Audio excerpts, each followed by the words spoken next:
I'm Steve Kowalski. I'd like to preface my talk with just saying we are so proud of Gallery 5, and we are proud of the people that support us, and we are proud that we can support the arts community and just give back, but I just want to say thank you. And,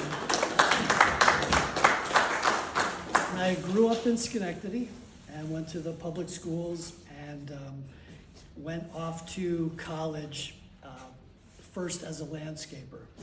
I moved to Arizona and it was 107 degrees, so I gave up landscaping and went to art school. And that process took me 20 years, a couple classes here and then travel somewhere and a couple classes and blah, blah, blah. And it culminated in 98 with a degree in sculpture from St. Rose in Albany.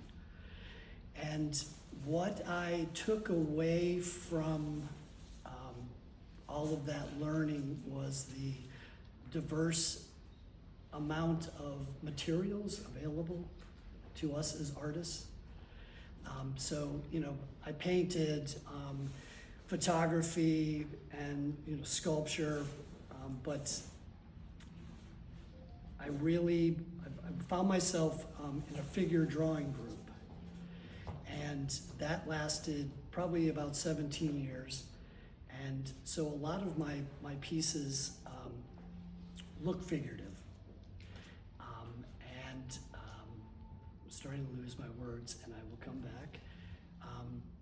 So when with my figure drawings, I would love to take photographs of them and play with them in Photoshop to give the drawings a new life and a new medium. And with those photographs that I took in Photoshop, I would cut them up and collage them and use pour acrylic to build layers. So just trying to manipulate new materials.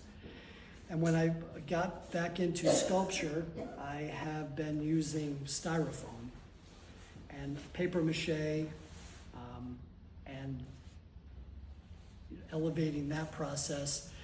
The ones I really liked, I would have cast into bronze, but that got a little cost prohibitive. So I had to think outside the box again, and I also wanted to get larger in my sculpture to have it outside. So the styrofoam was still a good basis, and I found a recipe online for a cement paper mache. And it's cement, glue, taping compound, and toilet paper for the pulp, some loose type of paper. And I've just started, applying it. So the pieces are very light, but the textures can really range. This one I have also. This was one of the first pieces that I did, and I didn't know my sculpt or my cements very well.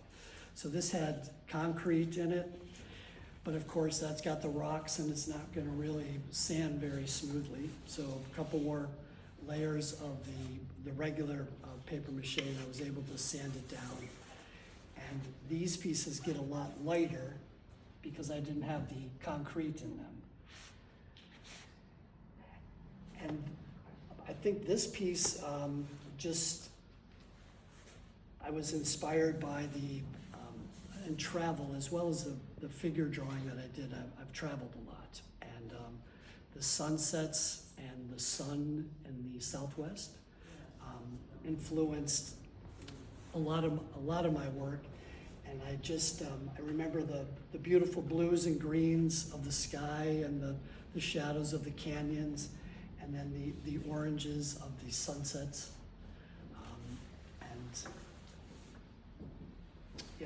So that's what inspired these pieces here. And I didn't really realize that until just really recently. You make these pieces and they just evolve, and it's not like you have any set intentions at the beginning. They just sort of create themselves. So I have a 6-foot piece home that I'm working on, and I put some pieces, just odd pieces that I had covered in this material outside, and I'll see what the first winter brings, to see if they crack or, you know, what should happen. But in the next couple of years, I'll have some outside sculptures going on. And that's where I am right now. Yeah.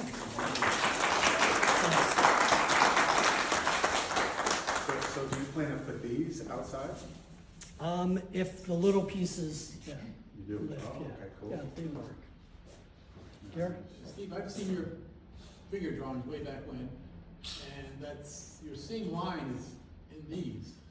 I mean, do you have a name for it, or, Yeah. you know, I the think shapes it's that you were just- doing way back, you're still there. Yeah, I think, you know, I think all of us at artists really retain that style maybe, and it just seems to just come out in different mediums. But thanks for noticing. So it's not intentional? I mean, It's not intentional, this no, is- not at all. Do you see it?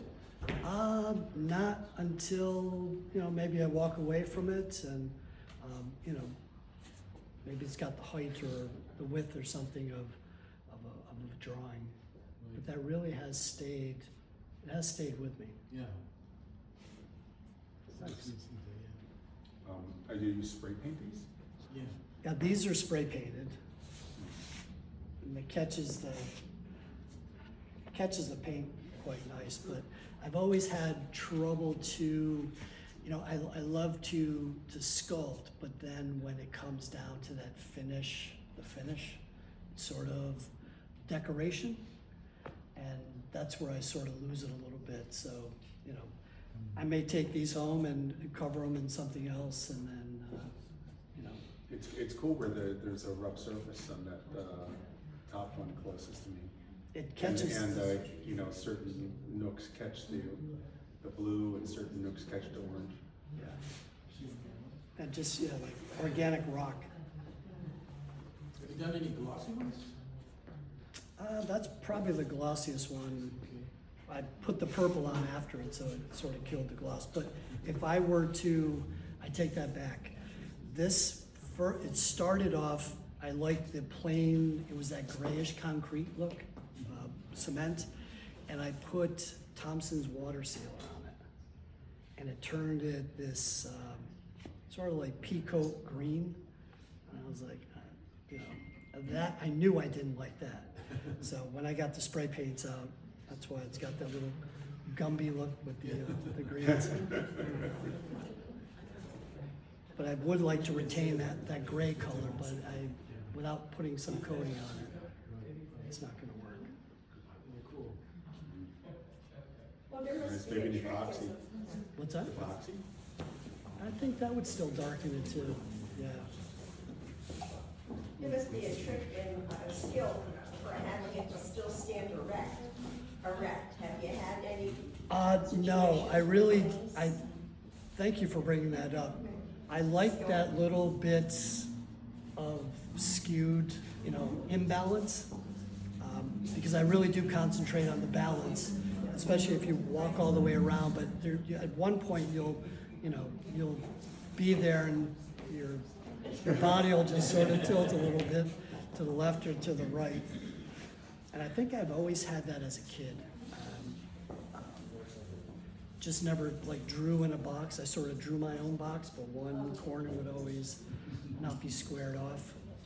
So, lifelong, yeah. Lifelong affliction. Thank you very much for listening.